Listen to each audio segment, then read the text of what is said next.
Mr. President, I cleared this with our chairman earlier that I will just I will have other individual amendments, sir, but itong on the confidential and intelligence funds, if I could just read into the record what I submitted in writing, so as not to prolong the proceedings, to shorten or precisely to shorten our proceedings. So with the permission of the chairman. Oh, of course, yes, most certainly. Okay. I confirm the agreement reached earlier. This is what happened, Mr. President and my dear colleagues. No? I propose in writing the deletion of one intelligence fund and then almost all of the confidential funds because precisely to be consistent. No? I'm not singling out the OVP or the DepEd. No?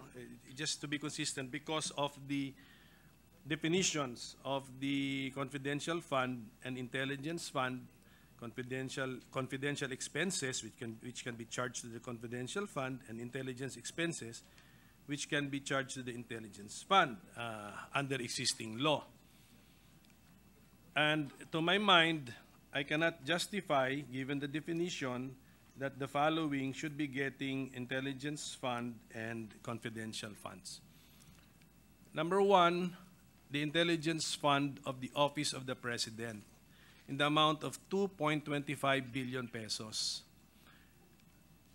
If we use as reference the 2023 GAB, this is page 19, line 48, volume 1A.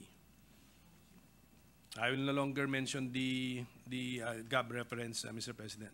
And then I also propose the deletion of the following confidential funds. Okay, wala po tayong sinisingle out. We are just consistent, applying the definition and then finding the grant of confidential funds to the agencies unjustifiable or cannot be not consistent with the current definition of confidential fund and confidential expenses. Office of the Vice President, 500 million. Department of Education, 150 million. Department of Environment and Natural Resources, 13,950,000. Department of Finance, 1 million. Department of Foreign Affairs, 50 million. Department of the Interior and Local Government, 100,600,000. Department of Justice, 168,041,000. Office of the Solicitor General, 19,200,000. Department of National Defense, 37 million. Department of Social Welfare and Development, 20 million.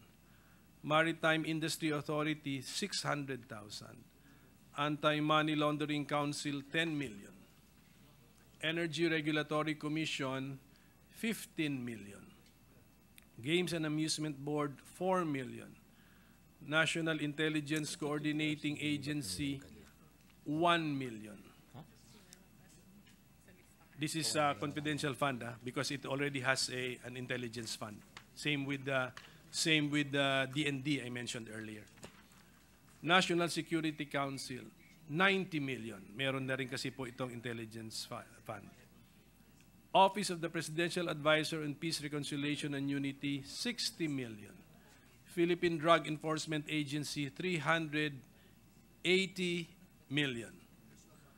Commission, we left 120 million in my proposal. I left 120 million as confidential fund for the PDEA because if we apply the definition, it is one agency, civilian agency, which can justifiably be entitled to confidential funds. Commission on Audit, 10 million. Office of the Ombudsman, 51,468,000. Commission on Human Rights, 1 million. So for the a total deletion or reduction of 3,932,859,000.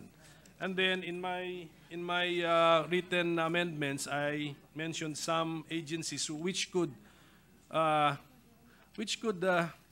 receive these much needed funds, and some have been granted by our by our chairman and by the committee. So I'd like to thank the chairman and the committee for granting some of the fund the requirements of these agencies for their priority programs.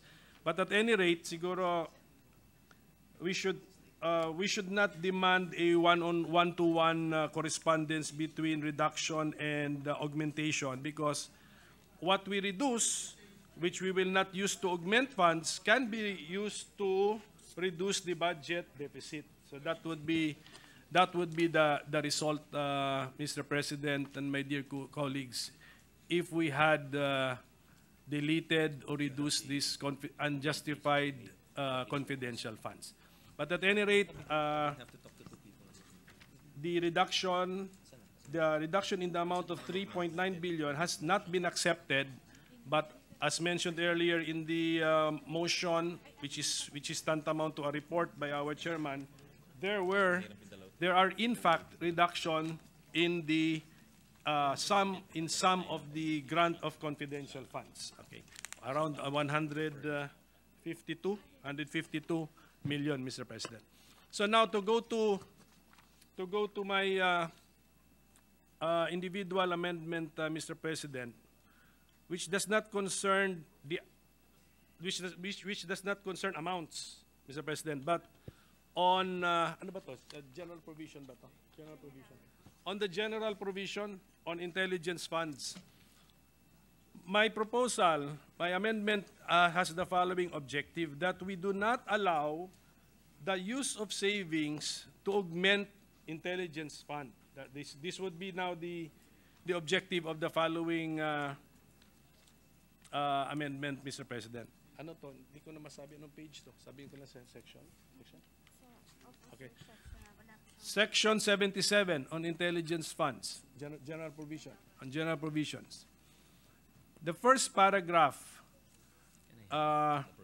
if we delete the phrase including amounts sourced from savings. So the first paragraph will read, no appropriations authorized in this act as intelligence fund shall be released or disbursed for intelligence activities unless approved by the President of the Philippines. And then we delete the entire second paragraph and replace it with the following paragraph. The use of savings to augment intelligence funds is not allowed. And then, in the paragraph, ano bang paragraph na to? 1, 2, 3.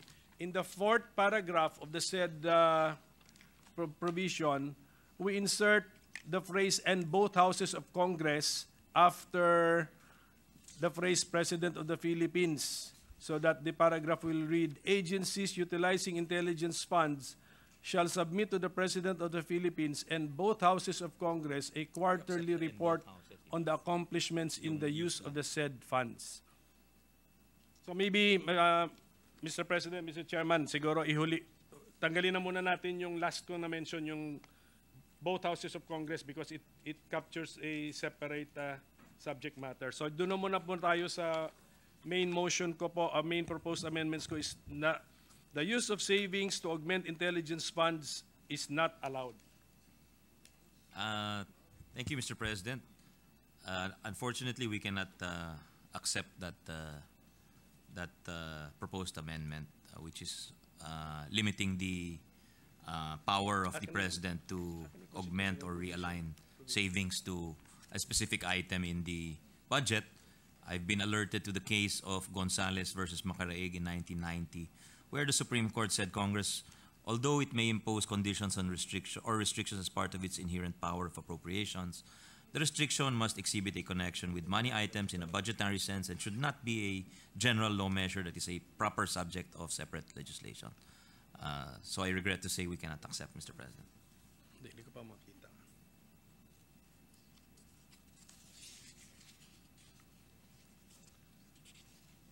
My counter-argument, Mr. President, is that the constitutional provision states the following. Ano to? Article 6, Section 25, Paragraph 5. No law shall be passed authorizing any transfer of appropriations. Bale, yan yung general rule. However, the President of the Senate, the Speaker of the House of Representatives, the Chief Justice of the Supreme Court, and the heads of constitutional commissions may, by law, be authorized to augment any item in the General Appropriations Law for their respective offices from savings in other items of their respective appropriations. So my humble opinion is that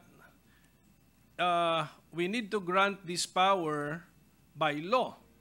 So if we do not grant it by law, therefore the power cannot be exercised. Therefore, it's either from 0 to 100%, and somewhere in between, we can also regulate it by law. So you are given the power to augment, use savings to augment an item, but not the item for intelligence fund. So in effect, the practical effect of this amendment, Mr. President, is what is stated as intelligence fund in the GAA would be the ceiling amount.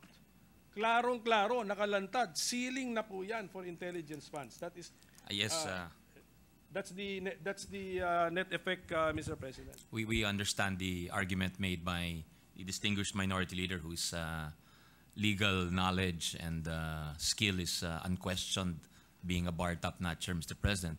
But unfortunately, this case has to be read in conjunction, this provision has to be read in conjunction with that case of Gonzales versus Macaraig, where the Senate then placed a provision in the budget where they said if that provision stated if Congress would delete a item in the budget, then the President could no longer augment it through the use of savings. And the Supreme Court struck down that provision in the General Appropriations Act, stating that it's not the proper subject because it would unduly limit.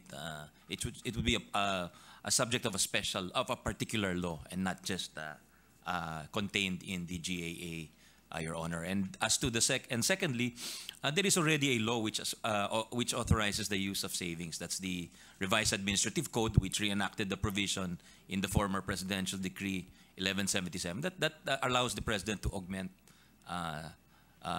agency budgets through the use of savings, Your Honor.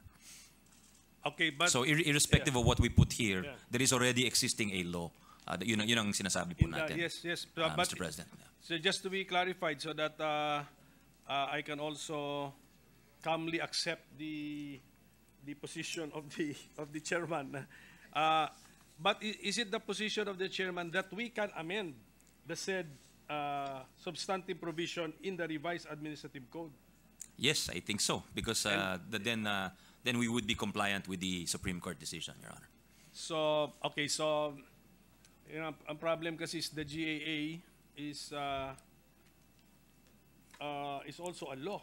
So and yes, but there is a specific substantive provision of law governing the specific situation on the use of savings. Okay, for as long as our stand is that nothing prevents Congress from revisiting that provision and changing policy as expressed in that provision. Certainly, Your Honor. Sige, with that understanding, that in effect it is that the subject matter is better pursued in that law. Yes, Your Honor. We're just being guided by the Supreme Court in this respect, Your Honor.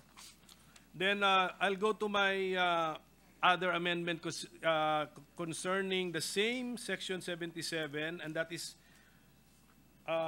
1, 2, 3. That is the report, Your Honor. The fourth paragraph, where we insert the phrase "and both houses of Congress" after the phrase "President of the Philippines," so that it will now read, "Agencies utilizing intelligence funds shall submit to the President of the Philippines and both houses of Congress a quarterly report on the accomplishments in the use of the said funds." We accept, Mr. President.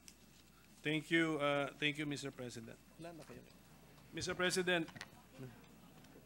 President, with the permission of the chairman, he accepted the individual amendment of Senator Risa Ontiveros, which asks the DepEd to create a work plan on their use of their confidential funds. So my amendment now is just an idea, subject to style, if all those agencies receiving confidential funds will be required, not only DepEd, but will be required to create and submit a work plan on their use of the said confidential funds. So more or less, the wording will be as follows. Work plan for confidential funds. Agencies receiving confidential funds shall submit to both houses of Congress their proposed work plan for the appropriated confidential funds of their agency.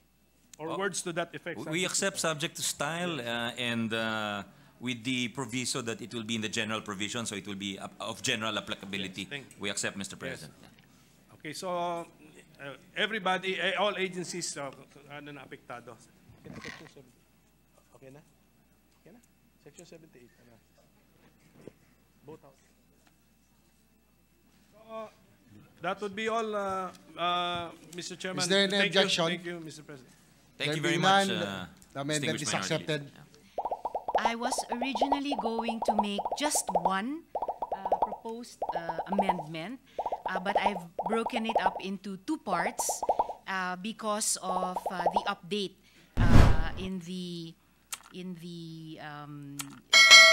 proposal just approved by the body from the chair of the Finance Committee. So, Mr. Chair, at this point, I would like to make a motion to realign the 100 million pesos, which was earlier realigned from the confidential fund of the DepEd to the OVP MOOE back to DepEd MOOE. In particular, DepEd's Healthy Learners Institution program found in the Support to Schools and Learners program of their budget. I so move, Mr. Chair. We accept, Mr. President. We accept, Mr. President. Thank you, Mr. President. There being no objection to the motion. The motion is approved. Just to clarify, Mr. President, that is why I'm so happily surprised. Earlier, I thought that it might not be accepted, but if it is accepted, thank you very much, Mr. President. And I'm sure that all our education reform advocates will heave a sigh of relief that at least they retain that 100 million, but no longer in the confidential fund of DepEd, but in the MOEE, particularly the Healthy Learners Institution program found in the Support to Schools and Learners program. So finally, at this point, Mr. President, Mr. Chair, I would like to make the second and last proposed amendment, which, given the happy fate of the first amendment, I can already guess the fate of this one. But for the record, I shall still propose it, Mr. Chair, Mr. President. Mr. Chair, at this point, finally, I would like to make a motion to realign the remaining 50 million pesos of the confidential fund of the DepEd, also in support of their Healthy Learners Institution program, found in the Support to Schools and Learners program of their budget, specifically with reference to the appropriate pages and lines of the GAB. I move to remove the confidential funds of the Department of Education found on in Volume 1A of the GAB, page 372, line 55 of the General Appropriations Bill, in the amount of 50 million pesos, and transfer the same to augment the MOOE of the Support to Schools and Learners program of the DepEd, found in Volume 1A of the GAB, page 194, line 31. The new amount of the MOOE of the Support to Schools and Learners program will now be, also including the 100 million pesos subject of the earlier accepted amendment, for which I thank my chair, will now be 95,852,200,000 pesos. I so move, Mr. Chair. I regret to say I cannot accept the amendment, but if the lady would be so kind to accept a amendment to her amendment, where we leave, perhaps rather than a zero balance of the DepEd, perhaps we could leave a 30 million balance and realign the 20 million to your stated purpose. So as we don't have to put our colleagues on the spot, Madam Chair. Thank you, Mr. President, Mr. Chair, for not sending this representation away empty-handed on her second proposed amendment. May I just request a 1-minute suspension, Mr. President? Suspended. Thank you, Mr. Thank you Chair. very Thank you, Mr. President. May I then, since my proposed amendment, though the chair did not send this representation away empty-handed, since my second proposed amendment was not completely accepted, may I then propose a special provision that will compel the DepEd to create a work plan on the use of their confidential funds. The special provision shall read, DepEd Work Plan for Confidential Funds. The DepEd shall submit to both houses of Congress its proposed work plan for the appropriated confidential funds of the agency. I so move, Mr. Chair. We accept, Mr. President. Thank you, Mr. Chair. And lastly, Mr. Objection. Chair, Mr. Just sorry, for the Mr. record, President. Yes. let me accept first both amendments. Both amendments have no objections. Therefore, approved. Thank you, Mr. President. Thank you, Mr. President. And lastly, Mr. President, Mr. Chair, I would like to place on record my continuing objection to the propriety of lodging confidential funds in agencies not involved in national security. And the propriety, not just the amount, Mr. President, Mr. Chair, is important because even the head of one of the agencies for which Congress was originally appropriating confidential funds in the hearing here at the Senate said that she would submit to the wisdom of Congress in terms of the propriety and the amount. Mayroon po tayong mga ahensyang mas nangangailangan ng pondo para sa surveillance at ibang programa para sa seguridad ng bansa, tulad ng ating advokasya para sugpuin ang human trafficking at OSAEC. Let me reiterate that we should leave these dangerous tasks to the professionals. Dagdag pa po dyan, all public funds should always be subject to audit. Dapat alam natin kung saan napupunta ang kaban ng bayan at kung sulit ba ang paglalaan ng ganitong kalaking pondo sa isang ahensya. Dahil tens of millions are still tens of millions. And the exceptions to this must be very, very strict. Panata po natin iyan sa mamamayan. Muli po, maraming salamat, Mr. Chair, at maraming salamat, Mr. President. Thank you. To discuss with the chairperson of the Committee on Finance is our, no less than our minority floor leader. I move that Senator Koko Pimentel be recognized, Mr. President. Our minority leader, Senator Koko Pimentel, is recognized. Thank you, Mr. President. And our chairman of the Committee on Finance read to us the proposed committee amendments, if I am not mistaken. That's a committee amendment. So I would like to solicit just more information so as to guide us in the whether to support the various components of the committee amendment, Mr. President. So my question is about just one matter in the long list of the Yes, sir. We are most willing. amendments, And again, yes. we thank our minority leader because so far we are on track. And his willingness to work late at night certainly contributed. He and the deputy minority leader. Thank you. My thanks to them, Your Honor. Thank you, sir. But connected with the comment of our chairman, in the next budget cycle, can we ask for a 10-day? A longer period. Yes, 10 days. It will not affect the calendar. Actually, it's Monday to Friday and Monday to Friday. That is noted, Your Honor. I think that we can Yes. make. We will make the adjustment, Your Honor. The discussion would be of better quality, Mr. President. So, just one point on the motion of our chairman. I think he mentioned that some confidential and intelligence funds were reduced, and the reduction, the amount of the reduction was transferred to MOOE. Did I hear that correctly? That's correct, Mr. Your Chairman? Honor. So can we get more details, sir?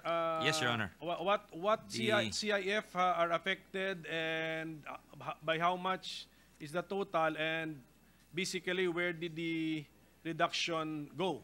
There is a total realignment of 152,668,000 pesos worth of confidential and intelligence funds, broken down as follows, Your Honor. For the DepEd, 100 million was realigned to the OVP. For DFA, 5 million was realigned to MOE. For the DOJ, 19.2 million. For the DND, nothing for the DND. For the DSWD, 2 million was realigned. And for the other executive offices, a total of 6 million was realigned. And for the Ombudsman, 20 million was realigned. All within the agency, Your Honor, because we did not want to deprive the agencies of their budgets, but placed under maintenance and other operating expenses, Your Honor. Thank you, Mr. This is, if I may add, with your permission, Minority Leader, of course, trying to be sensitive and respond to the points raised by His Honor. Yes, so if I were to just focus on the Office of the Vice President's confidential fund, the effect of the amendment is to increase this? Nag-increase pa po? It's the same, Your Honor. We put it in the MOE of the OVP, Your Honor. Other MOE. Okay, so it's, yes. So 100 million taken from the confidential fund of the DepEd transferred to the OVP but not in the confidential fund of the That's OVP correct, Your Honor. in its various programs. Yes, Your Honor. Okay, naintindihan ko na po. Apo. And then iniwanan po natin ng 50 million ng confidential fund si DepEd. Opo, opo. Tama. Okay, Mr. President, just for information na lang po ito of the body kasi I really wanted to be consistent with our own definition of confidential fund and intelligence fund. So that's why in my proposed amendments in writing to the chairman, I was really consistent, sir. I was really fair, no? Kung hindi ko ma-justify sa mind ko yung civilian agency conducting surveillance activities. We So I really moved that, the confi would be reduced to zero, in effect removed. So we confirmed that, Your Honor. Yes, We received a letter from the good Minority Leader asking for the realignment of I think close to 4 billion, if I'm not mistaken, worth of confidential and intelligence funds to be realigned to various programs. So we confirmed the point of the Minority Leader, Mr. President. Around 3 billion, Mr. Chairman. 3 point something, a little yeah. more than 3 billion. So just for the record, anyway, yan lang naman din po yung tatanungin ko about the pending motion by the chairman. Just to read into the record our own definition, ulitin ko na lang po, Mr. Chairman, on confidential fund. sir. No? Yes, sir. Confidential fund refers to the lump sum amount provided as such in the General Appropriations Act for national government agencies for their confidential expenses. Okay, I'm just reading the definition applicable to the NGAs. No? Ang confidential expenses naman refer to those expenses pertaining related to surveillance activities in civilian government agencies that are intended to support the mandate of or operations of the said agency. Intelligence fund refers to the lump sum amount provided as such in the GAA for the NGAs. And then intelligence expenses refer to those related to intelligence information gathering activities of uniformed and military personnel and intelligence practitioners that have direct impact to national security. So ang debate na lang namin ni Chairman is on whether or not, pagdating sa intelligence fund, whether or not the Office of the President is entitled to incur intelligence expenses. Ang position po of this representation, it is not a uniformed or military agency, and also it is not an intelligence practitioner. But the We respect that, Your Honor. Yes, we respect that. we have a Unfortunately, we cannot agree. Yes, we have a difference of opinion. So, I think that's the only clarification I need. So at least klaro na po 'yon, no? So Opo, sir. I got the misimpression that the confidential fund of the OVP was even increased. Hindi pala. Hindi po. Hindi pala. Naklaro po. So, thank you for accommodating my searching questions for more information, Mr. Chairman. Thank you. Salamat. Thank you again. I reiterate my thanks to the Minority Leader and the Deputy Minority Leader for the hard work they put in. And despite all the late nights, their willingness to engage in meaningful debate, I thank them, Mr. President. It is not, Mr. President, it is not right that we just accept the certification from the President. In effect, we are rushing unjustifiably the enactment of the 2023 GAA. The Constitution is clear. The President certifies to the necessity of the immediate enactment of a proposed law, like the GAA, to meet, number one, a public calamity or an emergency. You just don't certify that it is certified to the necessity of its immediate enactment. May purpose ang certification. So today, absent such reason, the certification has no leg to stand on. In the opinion of this representation today, there is no public calamity or emergency to speak of that will justify the dispensing of the rule 3 readings on separate days. And then if you look at the communication from the Office of the President, he's not citing also a public calamity or an emergency. Ang nakasulat lang po doon, to maintain continuous government operations, strengthen efforts to respond to the COVID-19 pandemic, support initiatives towards national economic recovery. So therefore, although speed is what we will achieve, this representation moves that we follow what is stated in the Constitution. At any rate, what is the practical effect if we do not rush the approval? We approve it on Monday, where we have also a scheduled Senate session, Mr. President.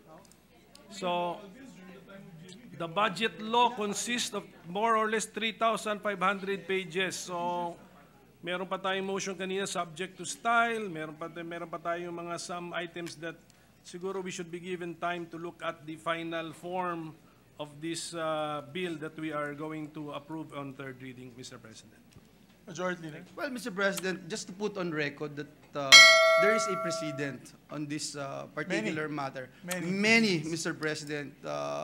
In fact, if you look at the records of the Senate, I have not seen any at any instance, Mr. President, that we did not or we just ignored the letter coming from the President that indeed this is certified and the priority measure, Mr. President. Yes, if I may, Majority Leader, I was a Majority Leader for almost 7 years, and in that 7 years' time, I've seen certifications even for local bills that are being rushed during the last few days of Congress.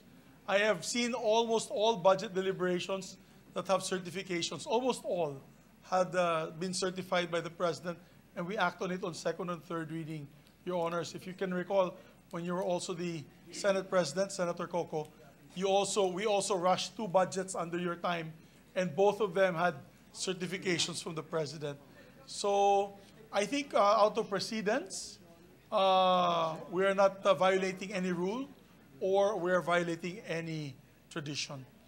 As a matter of fact, we're upholding tradition because budgets are always certified by the President in so many decades. Well, Mr. President, to dispense with the objection of the Minority Leader, we can do viva voce voting, Mr. President, if that is the case. Yes, absolutely. There being no objection, the motion of the Majority Leader is approved. Those who are in favor of passing the budget on third reading, say aye. Aye. Those who are against, say nay. Yes, passing today. Yes, the ayes have it, gentlemen and ladies. So please proceed, Majority Leader. Yes, Mr. President. Now I'm moving, Mr. President, for the previous question, to vote on third reading on House Bill number 4488. I so move, Mr. President. There being no objection to the motion, motion is approved. We'll now ask the Secretary to proceed with the roll call vote. Roll call vote. The Honorable Senator Angara. Yes. Senator Binay.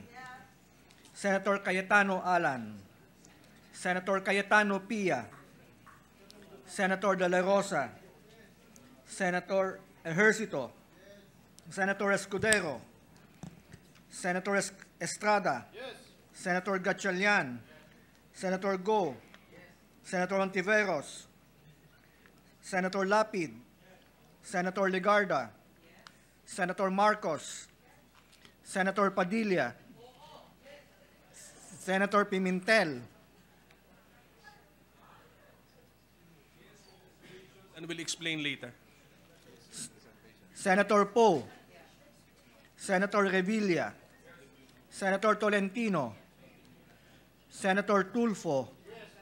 Senator Villanueva. Senator Villar Cynthia.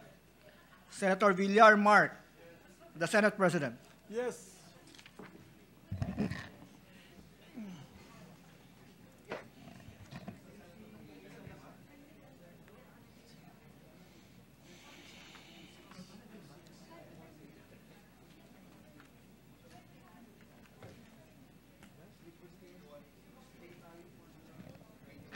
Nobody objected?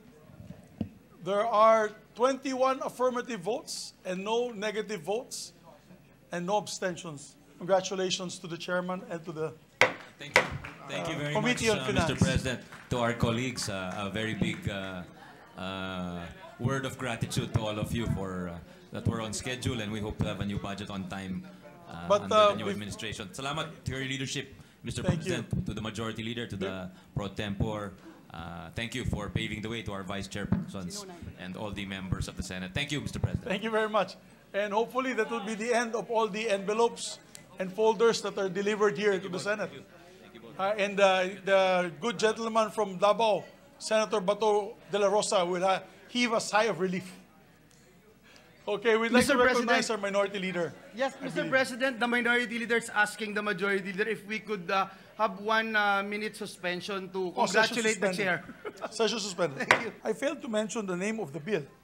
It's House Bill number 4488 under Committee Report number 10, which was approved without any objection or abstention earlier on third reading. For the record, with 21 votes. Thank you, Mr. President. Move for the previous question. We recognize Senator Koko Pimentel. We recognize a distinguished Thank you. minority leader. Thank you for this opportunity, Mr. President, to explain my vote. I'll just give the outline of the explanation of my vote, subject to submission of an elaboration in writing, Mr. President. I have reservations about our national budget for 2023. First of all, I believe that the presentation of the budget is not that accurate. It is presented as a 5.268 trillion peso budget, but actually there is 588 billion in unprogrammed appropriations, which to this representation must be included in the bottom line of the budget as we announce it to the people. So the actual increase in the budget for 2023 year on year is not 4%, because that 4% does not take into account the unprogrammed appropriations of 588 billion pesos. It's actually 11%, Mr. President. And then, of course, there are still lump sum allotments found in the budget, the most famous of which are, there are lump sum allotments, there are centrally managed items, and then the most famous of these funds as lump sum allotments are the so-called confidential and intelligence funds. It is the opinion of the undersigned that, given the current definition of what a confidential fund is, where you can charge confidential expenses, some civilian government agencies cannot be justifiable recipients of the said funds.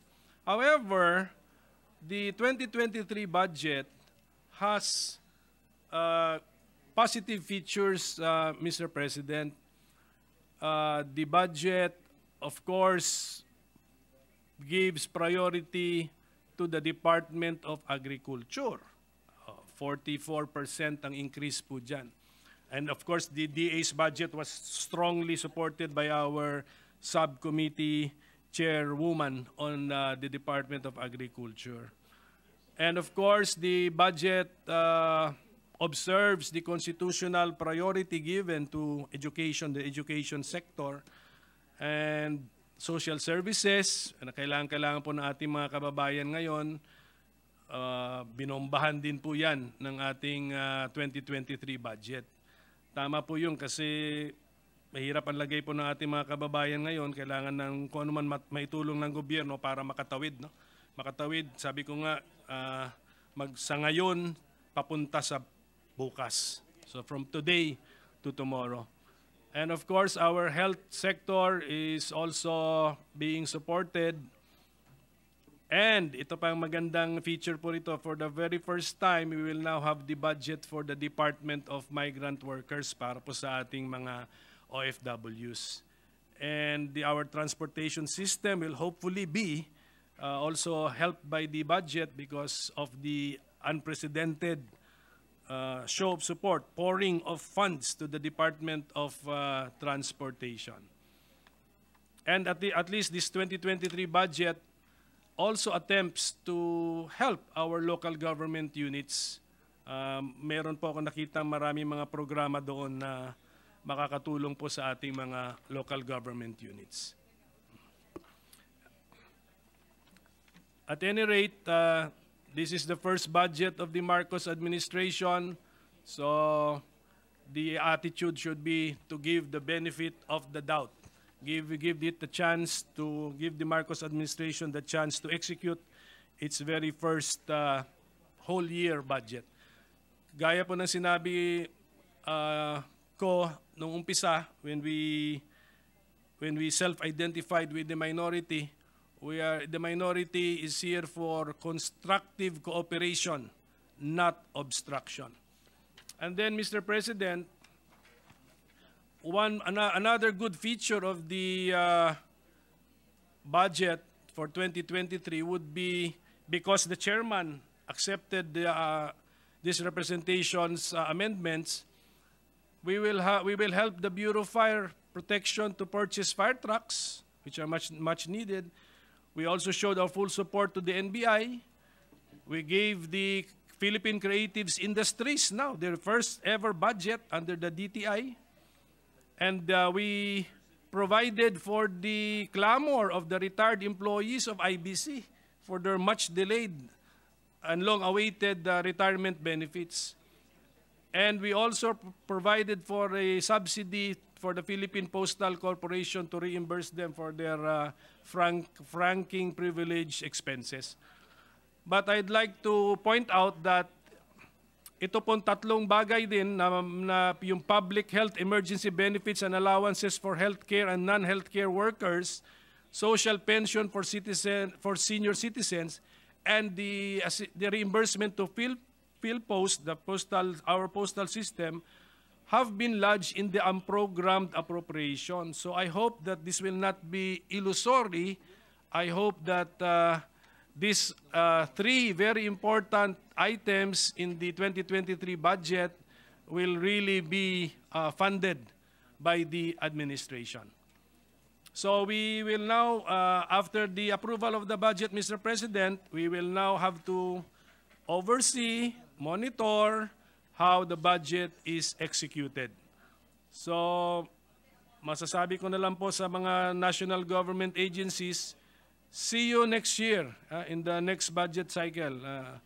Yes, we will try our best to be better next year, Mr. President. Thank you very much. Thank you very much. And I promise you that next year we'll make it 2 weeks naman, like 5 days, para we don't have to put all together several budgets of several departments, so we can deliberate more carefully and scrutinize more efficiently.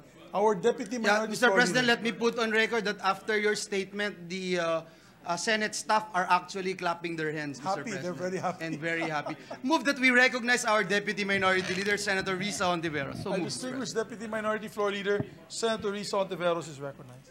Salamat kaayo, Mr. President. Just a very brief manifestation that I will submit my explanation of yes vote in writing.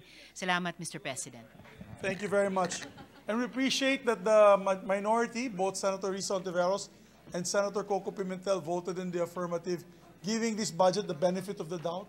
Anyway, next year, we have oversight functions, and we have oversight on the CIFs, and we also have the review functions of each committee. Majority Leader? Yes, Mr. President, let me put on record that we appreciate the hard work of our committee chairperson, the Senate Finance Committee Chair, Sani Angara, and congratulations also to the co-sponsors of the measure. Mr. President, at this juncture, I move that we designate the bicameral conferees for House Bill number 4488. I so move, Mr. President. There being no objection to the motion Majority Leader is approved. Please proceed to read the names. I don't have the Yes, names. Mr. President. Mr. President, the following senators are I'll here. be the one. May I be the Okay, one? please, Mr. President. Usually the Senate President. The Senate President designates, of course, members of the BICAM, starting with the chairperson, Senator Sani Angara, Senior Vice Chairperson, Senator Cayetano, Senator Legarda, Senator Marcos, Vice Chairperson, Senator Cynthia Villar, Senator Ronald Bato de la Rosa, Senator Win Gatchalian, Senator Christopher Bongo, Senator Risa Ontiveros, Senator Nancy Binay, Senator Grace Poe, Senator Francis Tol Tolentino, Senator Mark Villar, and Senator J.V. Ejercito. And members as well, Senator Alan Peter Cayetano, Senator Francis Escudero, and Senator Jinggoy Estrada. That is 17 members of the BICAM. Thank you, Mr. President, that they are so designated. Mr. President, may I move for a minute, 1 Senate minute suspension, Mr. President? Do we go back or wala na? Yes, I'd just like to remind our dear colleagues that the delegation of the People's Socialist Republic of Vietnam are on the way here. It's a high-level delegation. But before we suspend, we'd like to also acknowledge the presence of my Tita Mila Magsaysay, Congresswoman Mila Magsaysay of Party List Senior Citizens, together with her colleagues and member of the Senior Citizens, Philip Salvador. Yes, he's also part of the group. Chairman Emeritus, Mr. President. Chairman Emeritus. He is the Chairman Emeritus. Partner of my father yan, kaya may senior na yan. And so may we proceed with the motion to suspend while we await the delegation of the People's Socialist Republic of Vietnam. Thank you, Mr. President. So there being no objection to the motion, we suspend for a moment until we receive our friends from the Vietnamese delegation. Session suspended.